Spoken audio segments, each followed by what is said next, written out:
What's going on, everybody? Welcome back to another episode of JaAR. JaAR, for those of you that may be new, stands for Joe. And Amy. Review. This is our weekly show where we go over the magic stories as they are posted on Wizard's website. This week we have Endure by Michael Yi Chow. I'll mention it at the beginning and we can talk about it a little bit more at the end if I remember, but this is Michael Yi Chow's last story with Wizards of the Coast. If you have followed along with the show, we have reviewed many Michael Yi Chow stories, enjoyed many, if not all of them, and talked very highly of them. And so this is definitely not cool. You know, I mean, obviously it's cool for him and we're very happy for him. He is moving on. He has received a new job. It's not like he got fired. He chose to move on and pursue other endeavors. We have wished him the best. We continue to do so. And we're going to get into this story. But the quick review at the beginning, if you've been following along with Hour of Devastation with Amonkhet, this is the kind of the ending, seemingly the ending of the arc of the non-Gatewatch characters. And so if you miss this one, you're missing a lot. This was very well done in closing that in a very nice way, but also getting you there was a lot of fun. And I guess it's not technically a spoiler just to say that this is the story where we hear about or learn about Samut sparking, and we find out how, Samut, and we find out how that happened. And so this story did a good job of that as well. So my quick review is you should definitely read it. The art very much properly mirrored the story and was put in the right places. We got enough action and enough kind of cameo appearances, if you will, of people that we've been seeing throughout this series. That this was a very, very good one, if not one of the best in terms of storytelling. So I liked this one a lot. I don't know if you... Yeah, I like this one a lot too. There's a lot of characters in this one. So we get to kind of see the end of the rope for a lot of people. Yes. You know, all of those, all those frayed edges get tied off. Yes. Which is nice. But, of course, the Gatewatch and Nicol Bolas, we still have yet to see what happens with them. But if you are at all invested with any of the other lesser characters, I guess. I wouldn't say they're lesser in this set of stories. They're not. They're incredible. But I understand what you mean. But if you're at all invested in any of the non-Gatewatch characters, this is the story to read. Because you'll find out what happens to a lot of them. Yeah. Or what did happen to some of them, or whatever. So as we say on the show, we review, we don't summarize. We encourage you to go read that story first. And then if you want, come back here and listen to our thoughts on it and participate in the conversation in the comments and etc. Yeah. So on to the full review itself. This was great. I mean, like we just kind of already said, you get all of these characters that the story team did a great job of making us care about. They showed them to us from beginning to end, at least from this story arc portion. We got to learn who Samut was. We got to learn who Jeru was. We got to see Jeru grow so much. Yeah. We got to see Samut grow as well, but she kind of, from the moment we saw her, was the dissenter and knew that Nicol Bolas was evil. And, yeah, she was badass from the start. Right. But this is, Jeru was the guy who was like, you know, I love my god Pharaoh, and you see him like murder one of his crop mates that he worked so hard to train with because that's what Bantu demanded, and he wanted to be a worthy, and then wanted to get stabbed by Hazaret and die, similar to Neheb. And we bring him up because he came up in this story as the Eternal, being the mythic from Hour of Devastation versus the rare from Amonkhet, which is an interesting side note, and it's not really a problem that I have with the story. It's just, it reminded me a lot of the death of Brizella. I felt like Brizella was very cool and was the melding of Gisela and Bruna, who were two characters that we knew from our past trip to Innistrad. And then they melded together into this amalgamation, this insane, like, meld creature that was this flying double-headed angel. It had like a million abilities. like 10 power or whatever. Well, I think it was like a 10-9 creature. It was insane. And then it died in like the end portion of a too long story and was killed by their sister angel combined with a mortal who had the weapon of a god. And yet this mythic in Neheb was kind of given about as much fanfare, if not less, with his arrival and then his killing.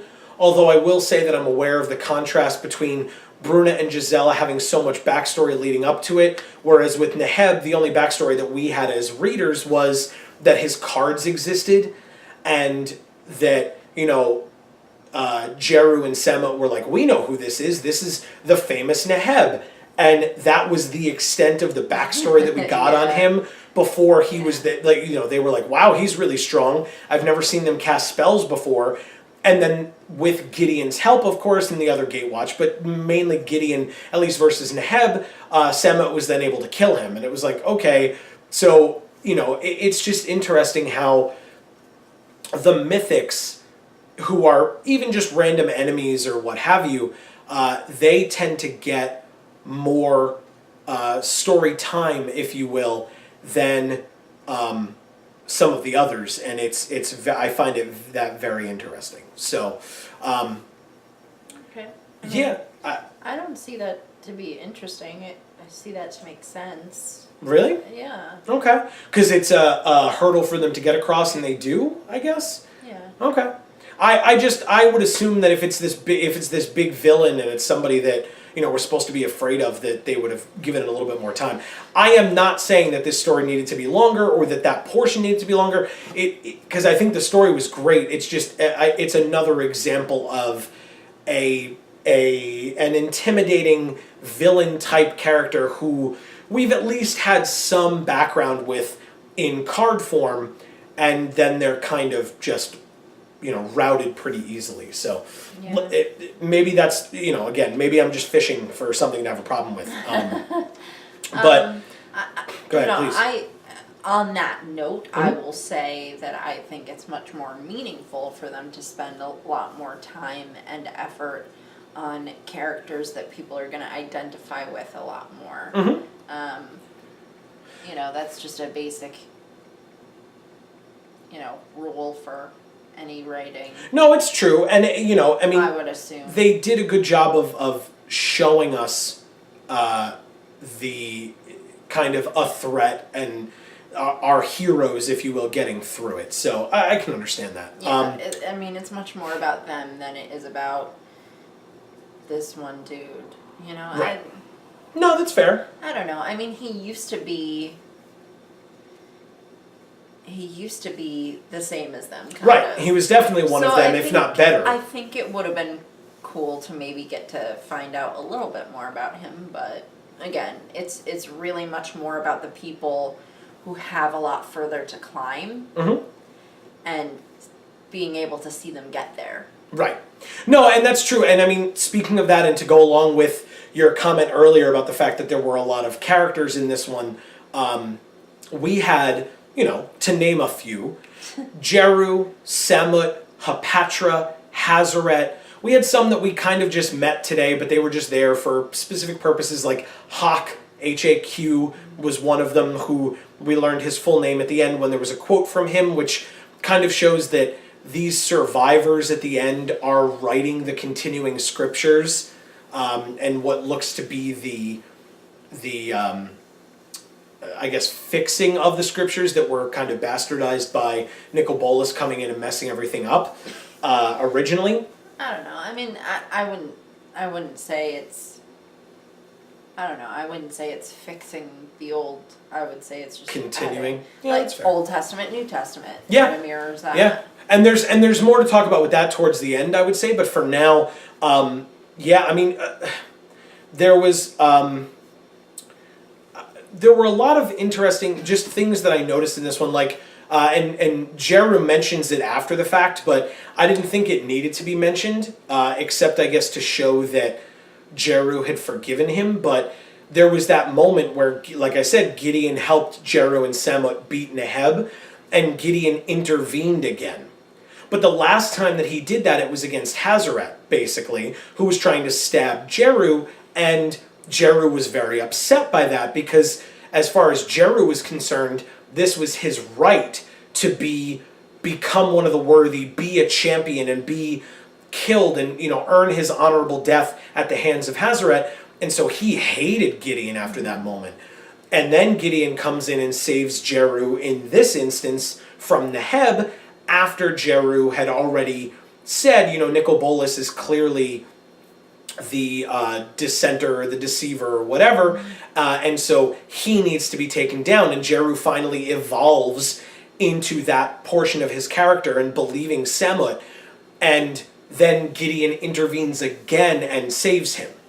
What I guess I did... It's cool because it is kind of full circle for Jeru then. Correct, but then the story fed that to us. Jeru said, "You've saved me once before, and I was mad about it. Now you saved me again, and I'm grateful." And it's like, I didn't need that. I knew that Gideon saved him. It was a story spotlight card. Yes, but it's not about that Gideon saved him. It's about the fact that Jeru changed. It's about that Jeru changed, but we already saw that he had changed because we had that moment earlier where he agreed with Samut in front of all the survivors. Right, but that's Samut. Oh, you mean in front of Gideon? I don't understand.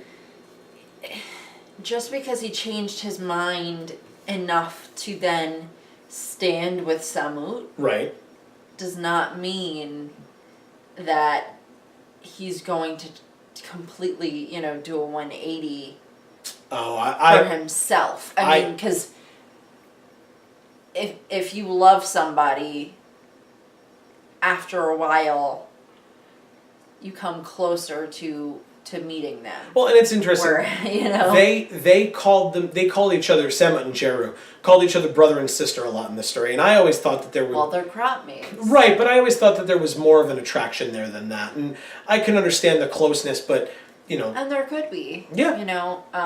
But, I would say, it was a little weird hearing them call each other that, but that's just because they're crop mates. Well, I was going to say that could just be the vernacular of the world, and they they don't necessarily fully understand that and they're brother anyway. and sister under Hazaret at that point, Well, and not only that, but you also have to be aware, there are babies that are still born, but we've learned a lot about this world, and I don't know that there's much time for sex ed for them to like understand these things. And we as humans understand that even without that teaching, those yearnings are still there because it's animalistic at that point. But so I'm not sure. I mean, maybe that's us reading too much into it. Maybe everybody's like, of course they're gonna get be together romantically, but or maybe it's too complicated because she is now a planeswalker and he is not. I got it. And so who's they'll just go on Facebook and say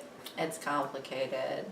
Yeah, that's totally what they'll do. Amonkhet Facebook, Sandbook, because they're just wandering through the... Look, they're wandering through the desert now. Face sand, something like that. Face sand? Whatever's funnier. I don't know. You tell neither me. of them are funny. Well, that's fair too. They would carve it in stone. Yeah. Speaking of things that weren't funny, we can perfectly seamlessly transition, and that's totally why I made those terrible jokes. No, it's not. But you and I can discuss this because we discussed it a little off camera before we started, but we can discuss it now in front of the camera as well. There was a moment where Samut and Jeru first get into the fight, and they're fighting the Eternals, and they're fighting Neheb, in fact, I believe specifically. And Neheb lights his spear on fire, or at least the tip of his spear on fire, and Jeru says, I've never seen anybody do, one of the worthy or one of the undead do that, cast a spell before. And Samut says something that was like very wordy. It was like, I've never seen past champions covered in Lazotep come back and destroy the city anymore. So this is a day of firsts. And I agree with you because of how long-winded it was. Amy pointed out to me, she was like, it's not funny. That like kind of fell flat. And I'll agree with that. No, that's not what I said. Oh, okay, I sorry. said it was terrible. Okay. I think it fell flat. I think it was a poor attempt. No. But No, it was completely stupid because there was no reason for those two people in that society to even come close to ever thinking anything like that. Yeah, especially in that moment where all their gods are pissed. dying around them. Yeah. I was pissed. I was like, okay, like, who are you pandering to? Because I don't see them, and I don't care. You know, if you want Liliana to say that to Chandra or something, okay, fine. But, you know, these people have been isolated in their culture, which has nothing to do with anything like that. It's a very, very strict, very, structured, maybe? No. Very, theological, very, combat-based society. And I'm not saying that they wouldn't have humor, but they wouldn't have humor like that. It just didn't make sense. Okay. No, and I mean... It completely threw away a lot of the authenticity of these characters for me.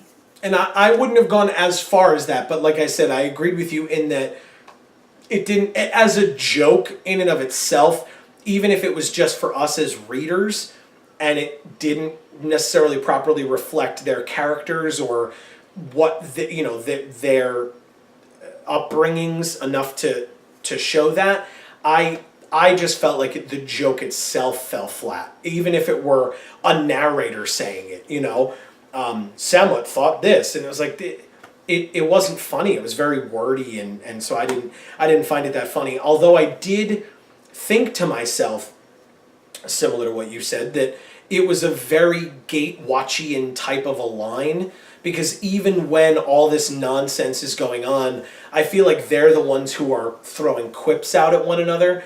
Even when they're getting their ass kicked or things look really desperate, they're still like throwing jokes around, which is a very comic book trope sort of a thing. Where, you know, I mean, I think the most notorious for that would be like a Spider-Man type of a person where, you know, they're fighting, but they're kind of jaw-jacking with the villain at the same time. Or Deadpool or right, whatever. even when their life is in danger in the process.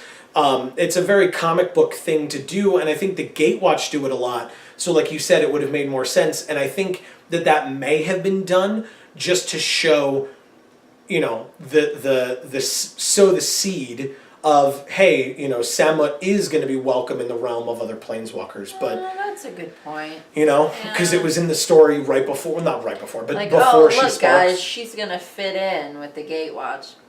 I don't know. That's dumb. I don't disagree with that. I think that if he wanted to throw some quips in there, he could have. He just would have had to think about them a lot more than he did. Well, because like I said, in general as a quip, that one was pretty poor only because it was so long. It took a lot to get there. A quip, like, it literally has QUI in it because it's supposed to be quick, right? It's a quip. It's a quick thing. So, yeah, it was a little bit of a shame that kind of fell flat, but it was something that I'd written down because I wanted to talk about that. Yeah, I don't care so much that it was long at all. I don't think that affected it, to be honest with you. And then kind of moving away, as long as you're cool with moving away from that, to move away from that and focus on the next. We also had, like we said, there were other characters here, Samut, Jeru, Hapatra, and throughout this story, I mean, they met up with the Gatewatch at that one point, or the Gatewatch met up with them to help them fight these Eternals, and you had the moment of the Gatewatch, or Samut saying, we're going to help you, talking to the Gatewatch. You know, we're going to help you fight Nicol Bolas and these Eternals, and Jeru is the one who says, no, we're not going to do that.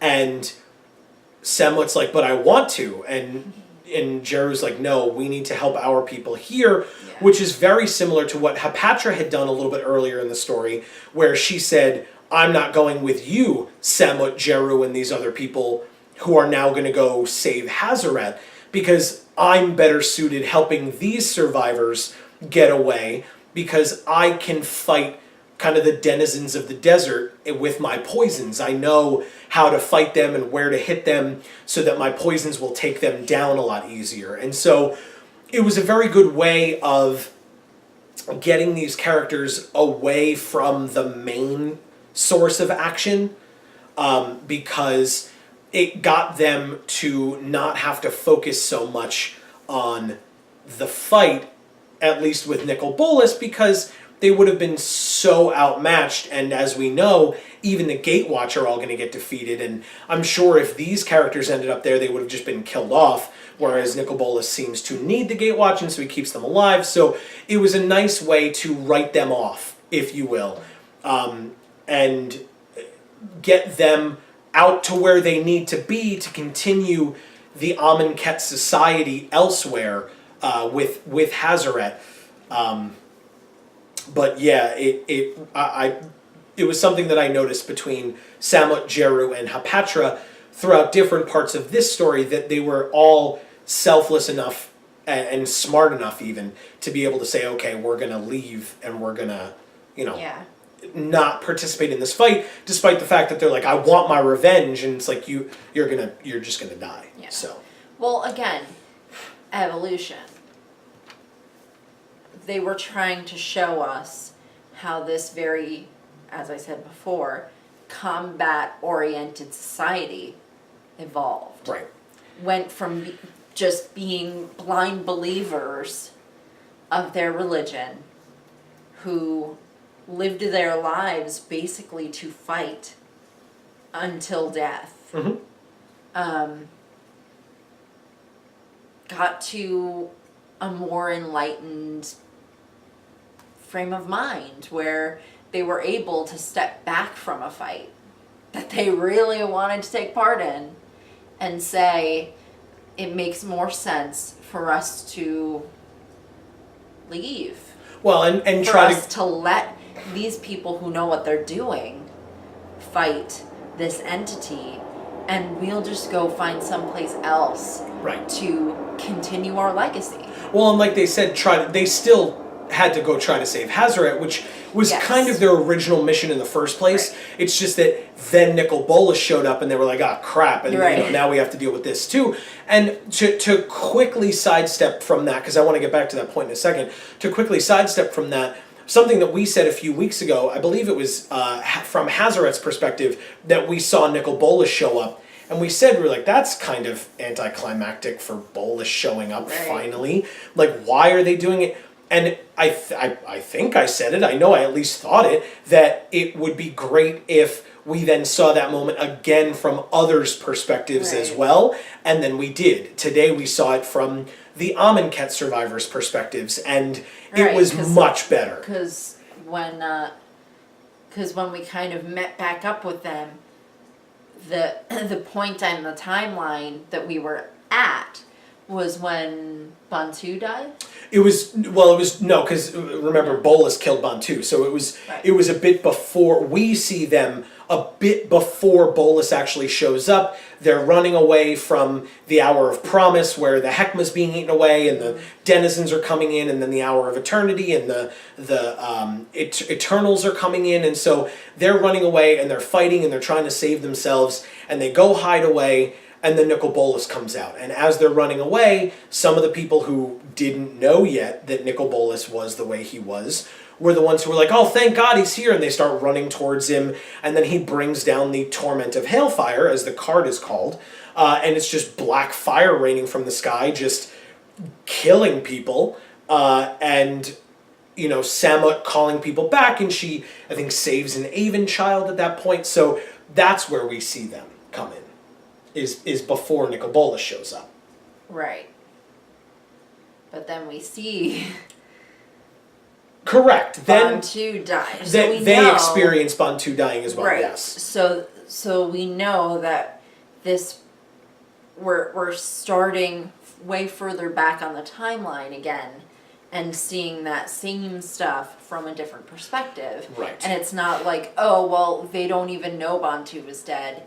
They feel Bantu is dead. They feel Bantu is dead, and they don't, speaking of what they don't know or didn't know at that time that Bantu was a betrayer. Right. Because we knew at the time that Bantu died that Bantu was working for Nicol Bolas the whole time and had never been brainwashed, whereas the other gods had.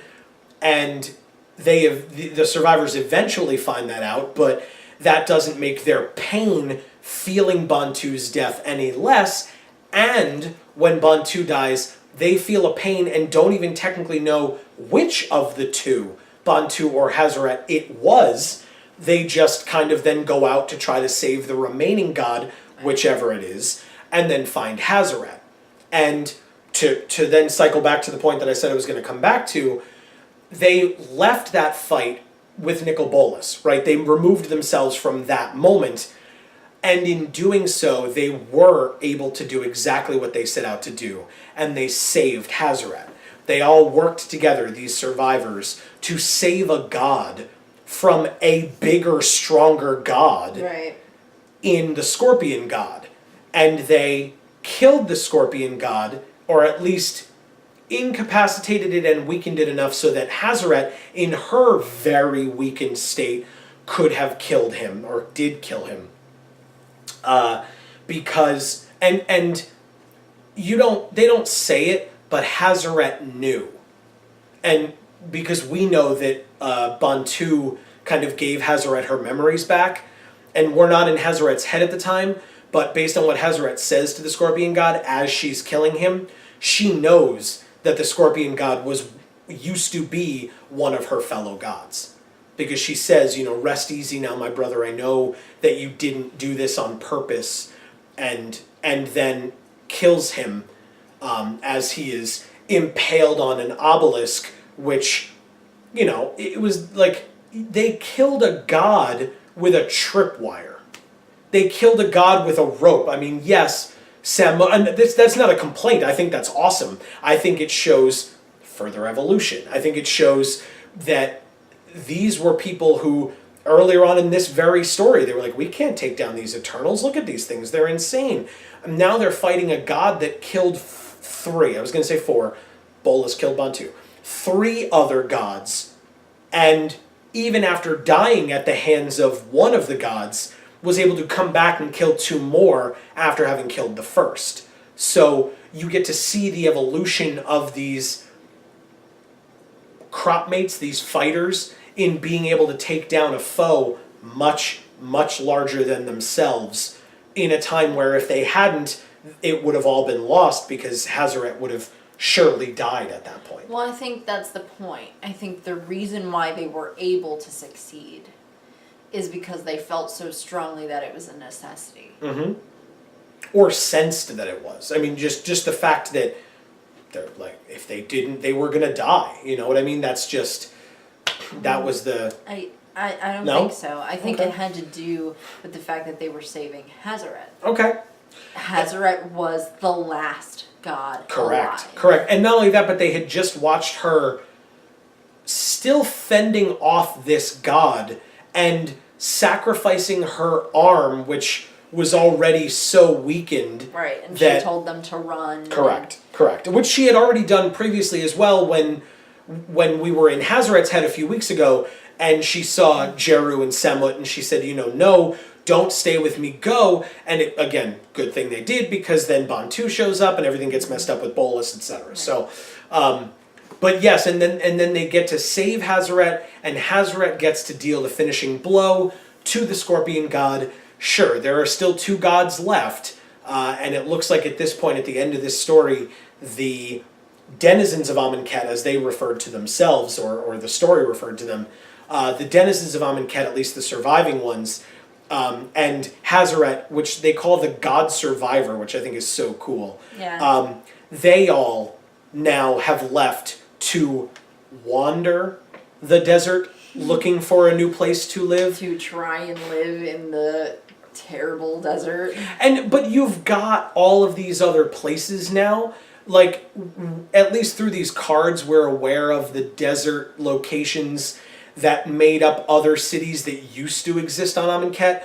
Ramonop is the green one, the one offhand that I can think of off the top of my head, but there are many others. That Noctamen was maybe the only thriving city, but that others had existed and could be found by these survivors going through and looking for them. So I don't know if that's the case, because I kind of feel like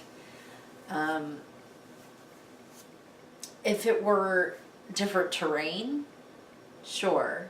Okay. But they're in a desert.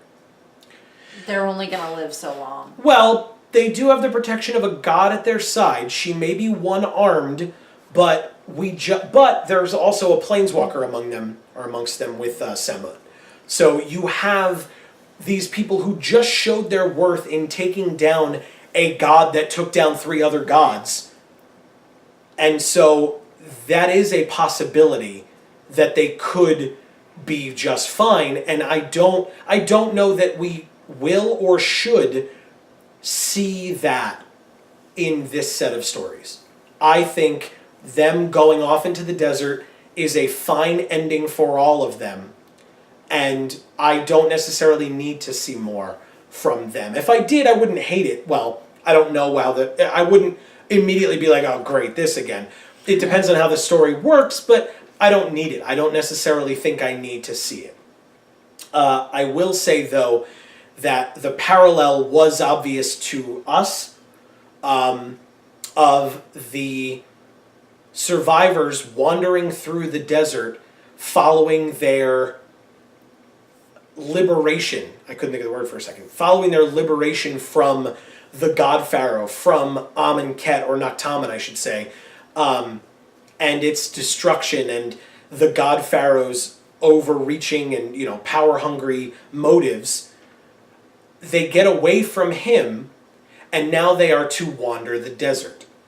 If you are not necessarily familiar with biblical scripture, that or many other, movies and things like that have been made from that story, that is similar to what the Jewish people did under Moses after having escaped from the tyranny of Egypt and its pharaoh's control. That they wandered the desert, I believe, for 40 years. I do not pretend to be a biblical scholar, but I believe it was 40 years that they wandered through the desert before finding their own place. And this was very similar, if not a purposeful callback to that. Obviously. Yes. And so I noticed it. I appreciated it because of the fact that it had been, this whole set or block of stories had been kind of blasphemous, if you will, of taking scripture and kind of twisting it around to what some people who are religious might even find offensive. I didn't. I thought it was amazing storytelling, and I thought it was amazing to mirror that. But I could see where other people would be offended by that.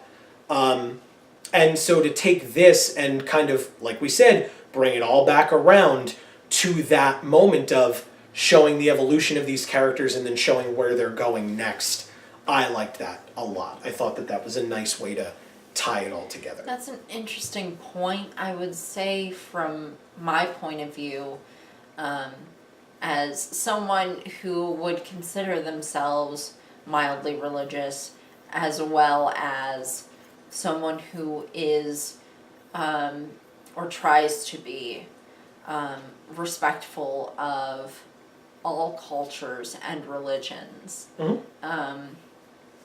And someone who appreciates history as it was, or as it was recorded in religious scriptures and things, I have to say, I just thought it was cool. Because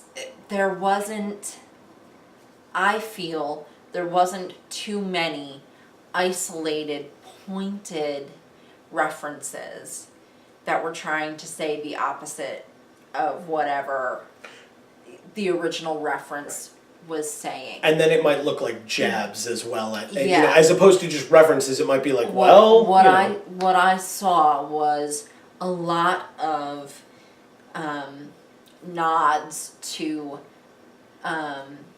certain pieces of scripture, certain cultural aspects certain historical events, certain just yeah, and it wasn't all ancient Egypt. Right. And because Correct. it wasn't, it allows me to have a higher appreciation of it, if that makes sense, even though it's supposed to be an Egyptian themed set. I'm able to look at it from a much more big picture sort of a standpoint and appreciate it as a work of art that is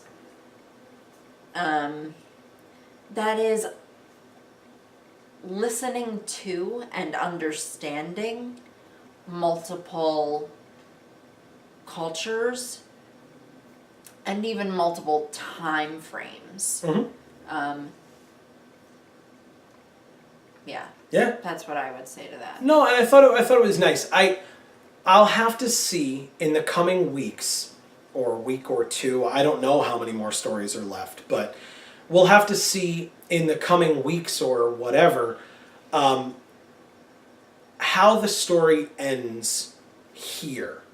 Because as far as I'm concerned, I mean, you've still got the Gatewatch versus Nicol Bolas, or Nicol Bolas defeating the Gatewatch, and I guess you could argue that Hour of Devastation, they like literally said it in this story that the Hour of Devastation has begun, but we haven't seen it yet, because I'm sure that'll be in the next story or the story after as they show the defeat of the Gatewatch, because the card Hour of Devastation says 5 damage to all creatures and all non-Bolas planeswalkers, so you have, you know, all of the Gatewatch doing the story equivalent of taking 5 damage, which has not happened yet. So I'm sure that will come up in the coming stories, but this story I thought was very, very nice way to end it, as we said, for the Amonkhet characters.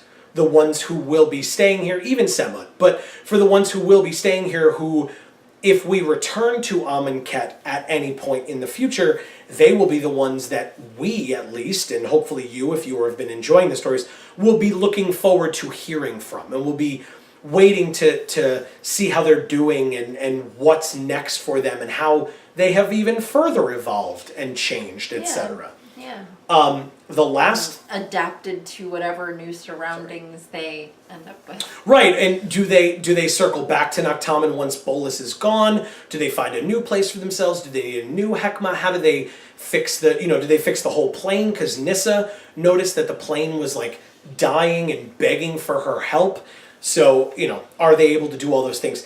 I am relatively certain those questions will not all be answered by the time this set is over, and I don't think they need to be. Definitely not. No, but I don't think they need to be. I think that this is fine as an ending, as a twilight for this block. I thought that it did a very, very good job, and ironic that it was also the ending for Michael Yi Chao as his final story. Oh, but it's not the end of the stories. Right. Either. It's the end of the denizens of this plains stories. Now we have planeswalker only fights, which, and you may have the other two gods coming into play because we haven't seen the end of the locust or the scarab god yet. Right. So they might come into play as well, but otherwise what we're really waiting for at this point is Bolas defeating the Gatewatch, not even versus the Gatewatch, but defeating the Gatewatch, and what happens from there to get us to Ixalan, because that's the next step. So the last thing I will say is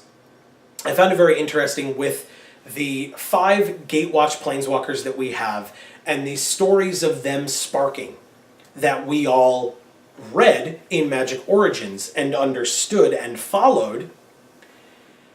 Samut's sparking story was fascinating to me because a lot, I don't want to say everyone because I don't want to generalize. There may have been some people who guessed it correctly, but a lot of what I was reading online were people saying, okay, well, Jeru's going to die, or just people showing up, or Nicol Bolas showing up and Samut seeing all that Nicol Bolas was destroying would be what created her motivation to spark, and that would be the traumatic moment that would make her planeswalk for the first time. Instead, it was actually literally the opposite. She was met with welcoming. She was met with accomplishment. She was met with recognition by Hazaret of all that she did, of being correct, despite the fact that leading up to Nicol Bolas coming back, or the Hour of Revelation being the first one when the gate to the afterlife opened, she was just being beaten down. She was being locked away, told and called a dissenter, and even being betrayed or had their backs turned on her by her crop-mates, her best friend, her brother. And losing people and feeling like she was the only one who understood what was going on. And to have Hazaret, a god, and a superior in every sense of the word in her mind, look to her and thank her and tell her that she was correct, that was the moment where she gained enough confidence in herself and was happy and sad, crying happy tears enough to spark and travel to what I could be wrong, but what was Theros, because it was just surrounded in darkness, but beautiful sky and stars or lights in the sky, some brighter than others, and as she looked at them, they seemed to form into their own shapes, which would be constellations, and all of the enchantment creatures from Theros were depicted as constellations, all the gods specifically.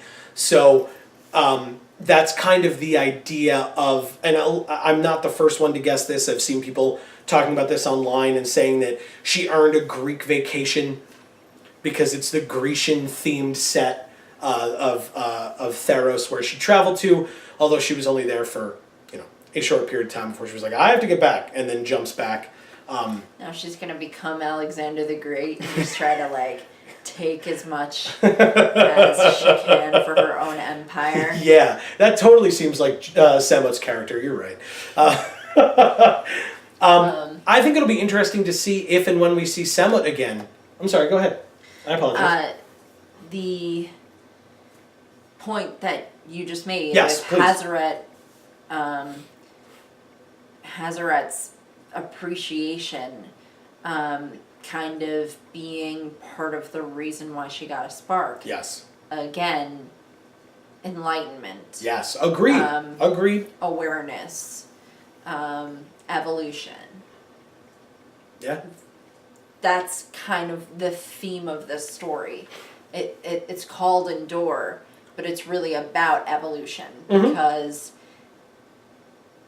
you get to see the evolution of these characters, and then the thing that gives Samut her spark is not tragedy like the rest of these stories have been about, basically. It's enlightenment, evolution, awareness, and like I said, bravery, recognition, and all of these very positive things that are coming out of the shitstorm that has been their lives for a bit. Yeah.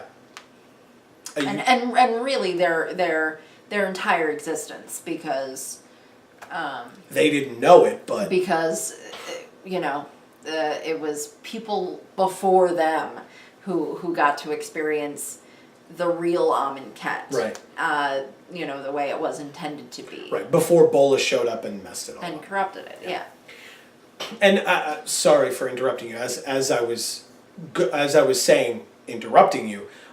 It'll be interesting to see where we see Samut next, because logically it would make sense that she is traveling with these people from Amonkhet, trying to work with Hazaret to keep them safe, and so she might stay on Amonkhet.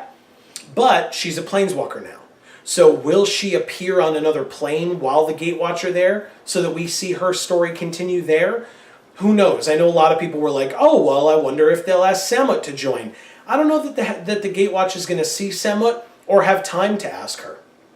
Because if she is wandering through the desert with Hazaret and the other survivors, she's not going to see the Gatewatch because they're going to be a little preoccupied with Bolus, and I don't think Samut's coming back for them, not that she is to be expected to. So that may be the way that the writers take care of that, in that, oh, here's a new Planeswalker, we should ask her to join the Gatewatch. Well, they're not going to see her. No. They won't know that she's a Planeswalker until maybe they come across her on another plane and like, what the hell are you doing here? Right. And then, you know, because she had realized upon showing up on, again, my strong educated assumption of Theros, when she shows up there, she realizes, I am one of the interlopers, I am one of the walkers of other worlds. Right.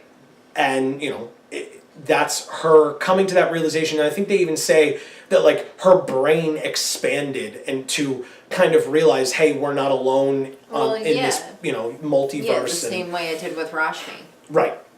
Exactly. And, Even though and she again, didn't get to planeswalk, yes.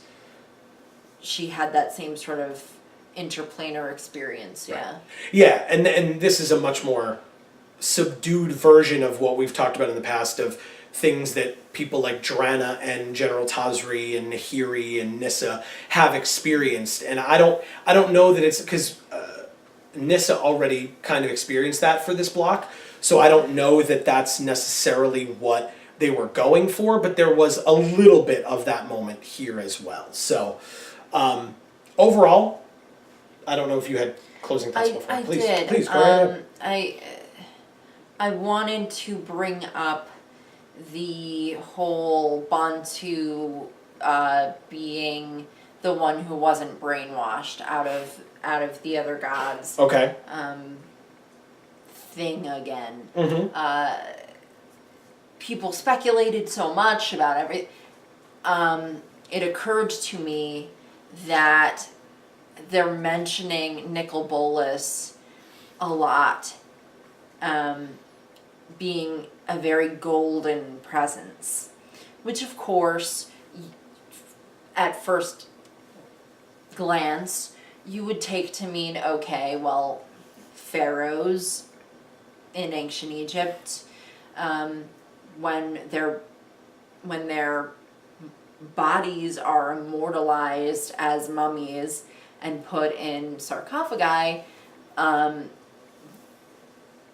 lots of gold, just lots of gold. But I think the other half of that for this story is that the gods that he corrupted and manipulated and ruined are the ones with the golden faces. Right. And Bantu didn't have the golden face because she was simply just involved with him. Her enlightenment hadn't been curbed and distorted as theirs had. So people mentioned that as being a clue, but not necessarily understanding why. And I think the fact that they keep on mentioning that Nicol Bolas is gilded in gold, basically, Right. is kind of a way to kind of answer the other half of that question Yeah. for people. No, definitely. That's interesting. And you talked about the other gods, the golden-headed ones, at least. They mentioned in the last story, as kind of a quick aside, but something that I keyed in on very immediately, was Oketra being mummified by the other, the servants who came in, the anointed. I couldn't think of the word for that either. The anointed came in and started mummifying her. I don't know where that was in the timeline, because this one we kind of went back in time, but had we gone back in the last one too? Because in this one they were fighting the Eternals, and in the last one the random people were fighting the Eternals. So I don't know at what point they jumped backwards from Hazaret and Bantu fighting one another and Bolas coming down.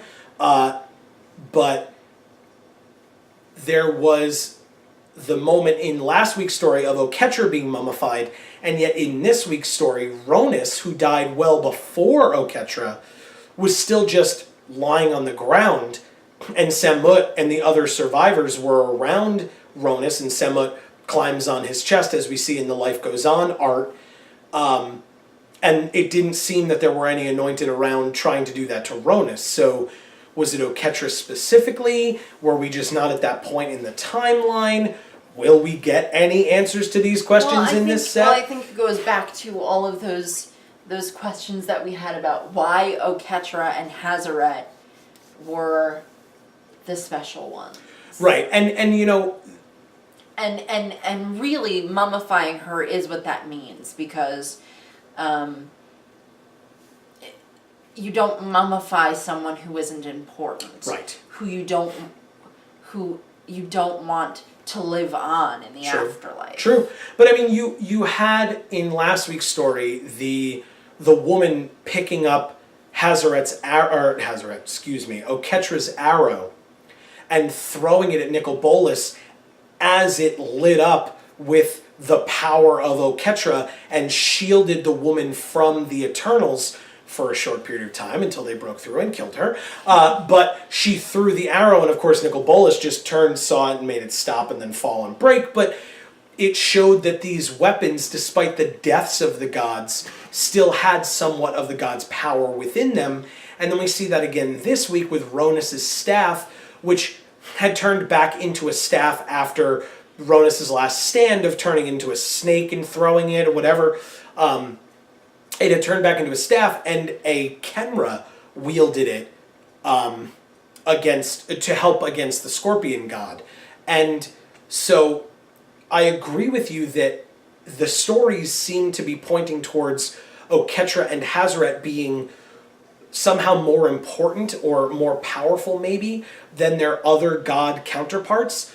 And yet there was still that parallel between last week and this week of Oketra and Ronus, in that they continue to live on despite their deaths at the hands of the scorpion god. And yet Oketra's being mummified, but Ronus isn't. Hazaret lived, but Oketra didn't.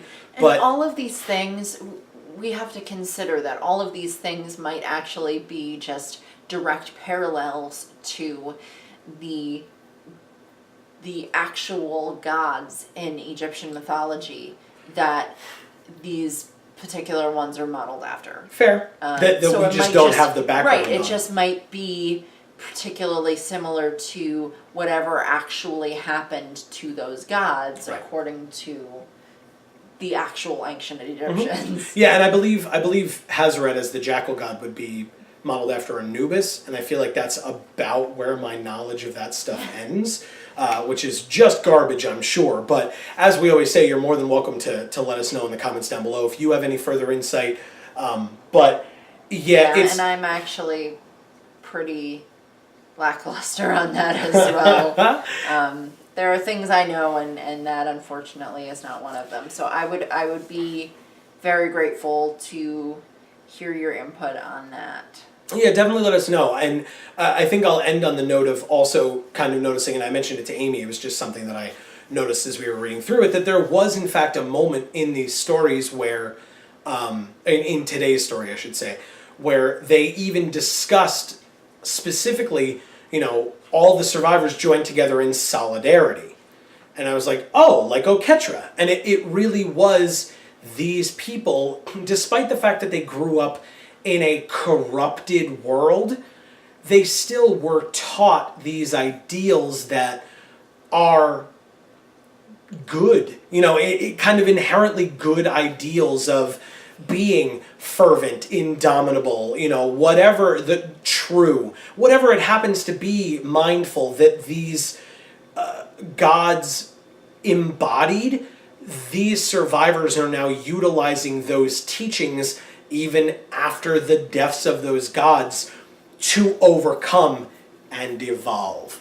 And I liked that a lot, of that, it was literally the word solidarity, but it in and of itself kind of showed, don't forget, Oketra may be dead, but these people still learned from her and followed her, and they're going to continue to embody her until they are all gone. Right, and that's how she'll live on. Correct. And I think that kind of goes back to that same sort of idea that you mentioned before, where you kind of felt like they were being a little bit blasphemous in certain respects. And I think that exactly is a good way for them to show, even if you're not religious, even if, you know, and having faith and having morals isn't about religion. Mm-hmm. It's about being a good person, which really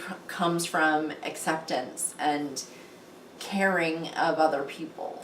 Well, and right, and that means acceptance of other cultures and religions too, right. which is why they kind of started the stories out the way they started them, right. Which is kind of to show a blurring of those, yeah. if that makes sense. Mm-hmm. Yeah, and I mean, without getting into too many specifics, it's also kind of the concept of being spiritual and believing in something, and not necessarily participating in the organized version of your religion. And there is somewhat of a difference there as well, and so you can still follow those ideals, but not necessarily follow the leaders, if you will, in that organization. It's just that's another option for people who want to be spiritual or consider themselves to be believers, but don't necessarily follow along with what the majority of people in their faith do. Or people who think that, you know, they're in some way lesser because their religious leader, you know, molested a child or is an alcoholic, you know, whatever shortcomings their priest has, or, you know, whoever. Temptations, right, etc. or what, you know, whatever is the mistake of that person doesn't then extend onto you because you believe in them. Right. No, absolutely. And you believe in what they believe in. Yep. So on that super heavy note that we all have all decided to end on today, that is going to be it for Endure by Michael Yuchao. As I said, to finish it off, once again, just from us, we want to thank you, Michael, for, and we said this, I believe, to you on Twitter today as well, but we want to thank you for the hours of entertainment in reading your stories, in not just entertainment, but thoughtfulness. Yes, as well. in allowing us to read your work as you develop characters and show them to us, as opposed to just telling us about them. And that's really important, and something that we've talked about on this channel for many, many episodes. And giving good writing that allows for deep analysis. Right. Because obviously, without that, this show wouldn't exist. Yeah. And you know, sitting here for much, much longer than we probably should. So, thank you. Thank you, Michael Yuchao. You're amazing, and I'm very sorry that you won't be writing any more of these stories. But, as I said earlier, we of course wish you the best of luck in your continued endeavors, because I'm sure that you will continue to be successful and great at what you are doing now as well. So, thank you all as well who are watching this that are not Michael Yuchao for watching this. Hopefully you enjoyed it. You can let us know what you thought in the comments down below. Give us your opinions, your feedback, etc. There's a like and a dislike button. You can click either one of those, whichever you feel. And whichever you do, let us know why you clicked it, because we always appreciate the feedback and the information and the conversation. And again, as I said, if you know anything about Egyptian gods, please leave that in the comments, because I'd be very interested to read about it. And all of these things, us talking with Michael and thanking him, us talking about these stories, etc., and talking with all of you and letting you talk back to us, is really just us showing off our... Hashtag Vorthos Pride. There it is. Thank you guys once again so much. This is Geek for All. This has been JaAR on Geek for All. I have been Joe. And I'm Amy. And as we always say, in whichever video of ours you watch next, we will see you all next time. Thanks, everybody.